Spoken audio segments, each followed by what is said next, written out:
So it turns out that the signature of the quantum field is greater and greater degrees of oneness and wholeness, right? So think about it. When we live in stress, we live in separation, right? Because our senses fool us into believing you're there and I'm here, and everybody is separate from us, and everything is separate from us. That's 3D reality, right?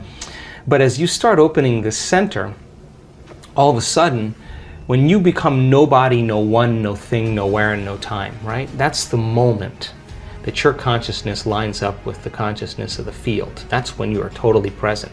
Now, here's the deal.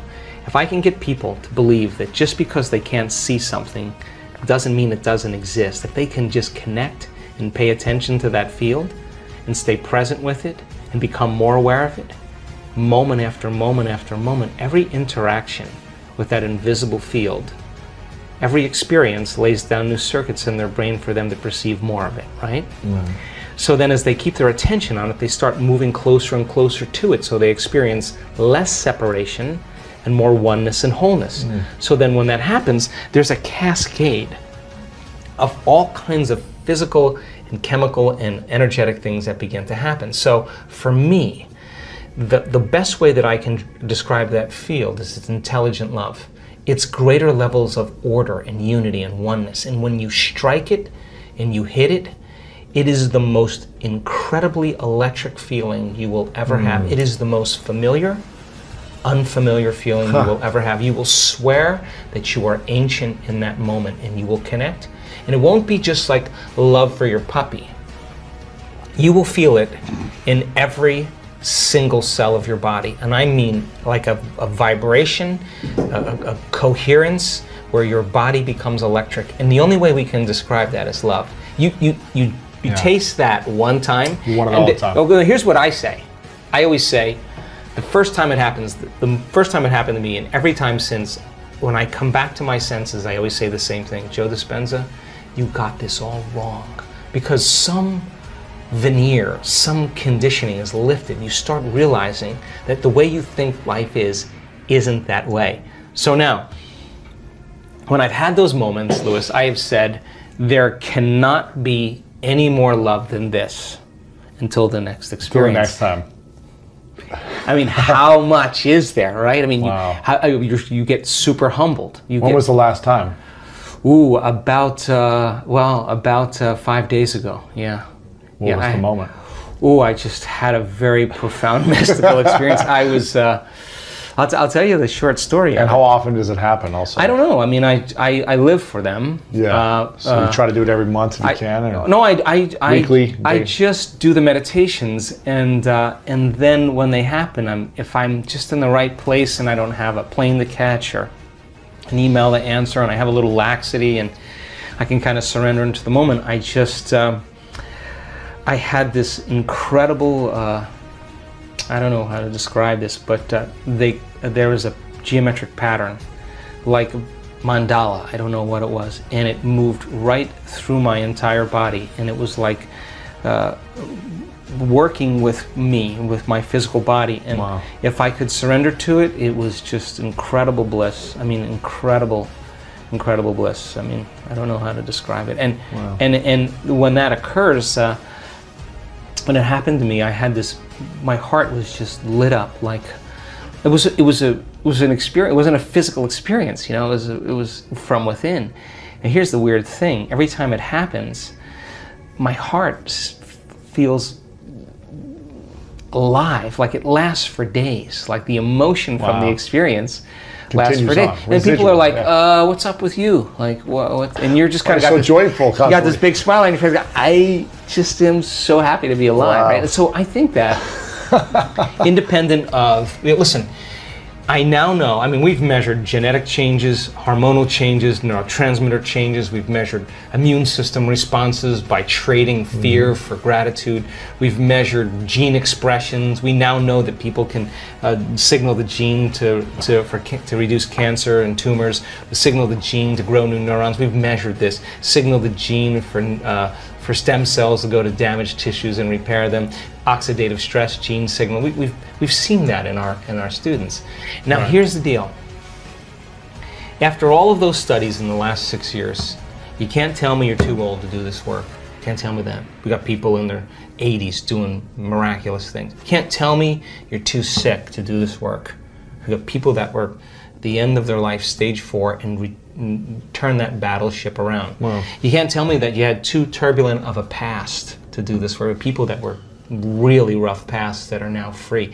You can't tell me you've never meditated before. We have people who have never meditated before, the most profound mystical experience. Wow. You can't tell me you're too overweight, too underweight, too out of shape, too in shape. You can't tell me that anymore, because all colors, all races, everybody can do it. That's the cool part about it. And when you get a community of people together and you move them from one state of mind to another, there's this moment, and I can almost predict when it happens, the second or third day, where people just start hooking up. And then when they start hooking up, you know, we're seeing now in our events.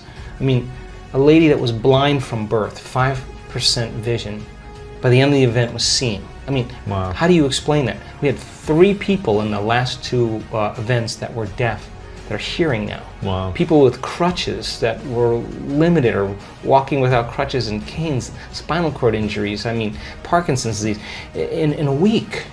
Like, that's gotta be, like, wow. It doesn't wake you up to what's possible.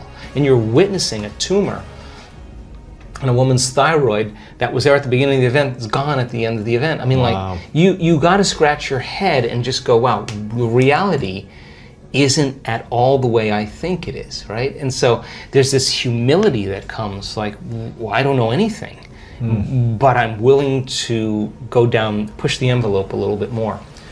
So we're only as good as our ability to execute this, right? But as we get better at it. Consistency of it too, yeah. I'm all about consistency, and I'm be the first guy to say, do the blood test, do the scan, let's do the test to make sure that it's just not in your mind, it's in your brain. Yeah. Let's know.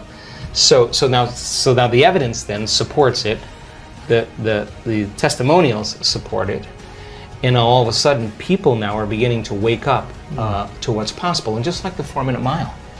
The 4-minute mile was broken. Once it was broken, we pierced the veil. Everyone did it. So we're just seeing now this same thing. We've pierced the veil, and people are just all in.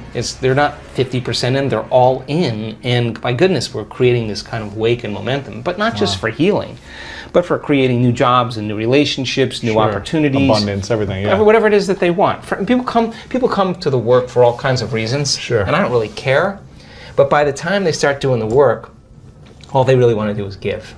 Because when you feel so amazing and feel so great about yourself that you no longer want anything, the first thing you want to do is give. I mean, when we see that brain scan moving into coherence and those 2 hemispheres come together, and all of a sudden we see that heart just start going boom, boom, very orderly, and see the more energy going in the brain goes into super coherence. You can walk around and look at that person who's getting the brain scan, and there are tears of joy rolling down her face. She's feeling so whole that it's impossible to want. How can you want when you're whole? Now you feel like you already don't need anything. You feel like you have it already. That's the moment the magic happens. So she's no longer creating from lack and duality and separation. Scarcity, yeah. The scarcity. She's feeling like it already happened. And that's a very profound signal in the field. That's dropping a big stone in the water and it's producing some big waves. And things are starting to manifest. She's attracting synchronicities, everything. Yeah, now she's drawing it to her. So then, if you're doing that, to answer the original question, is that then if you keep practicing that, then you got to get up and maintain that modified state of mind and body your entire day. And it's just a practice. And as you do that and you start seeing all the fun things happening, it's not like, oh, I got to go create my life today. Right. You're like, I got to go because I don't want the magic to stop. So I just do it because I love the crazy, magical, wonderful things that happen that I would just never anticipate in my life. And so people are catching on to it, and they start coming for one reason. You know, they want money or they want health, but it's not about your money. It's not about your health. It's not about your new relationship. It's not even about the mystical moment. It's about who you become in the process. Because overcoming all those limitations to become somebody else, nobody can take that away from you. Wow.